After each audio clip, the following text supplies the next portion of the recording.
નવરાત્રી આવી ગઈ અને એક વાત યાદ આવી ગઈ. હાલો પેલા મારા ભાઈબંધને કહી દઉં બધાયને. શું કે ભાઈ મજામાં બધાય? હા તો ભાઈ મારે તમને વાત કેવી છે એક ખાસ. બોલ બોલ ભાઈ. ખાલી 100 રૂપિયામાં મળે 3 દિવસના પાસ. હા તો તું જ લઈ લે અમારા બધાયના પાસ અને પૈસા તું જ દઈ દેજે. એટલે અમારે તો મફત નું થઈ જાય.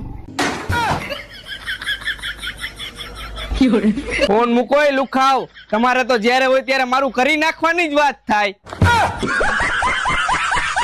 હા ને મારા વાત તમને કહેવાની છે ખાસ. લઈ લ્યો હવે 3 દિવસના ખાલી 100 રૂપિયામાં પાસ. રમો રમો ગોવાળિયા રમો મારગડો મેલીને. અને રાજકોટમાં સૌ પ્રથમ વાર રામાધણી રાસોત્સવ અને વૈભવી રાસોત્સવ દ્વારા વેલકમ નવરાત્રીનું 3 દિવસનું આયોજન કરેલ છે અને 3 દિવસનું પાસ ખાલી 100 રૂપિયાનું છે. 17, 18 અને 19 સપ્ટેમ્બર સુધી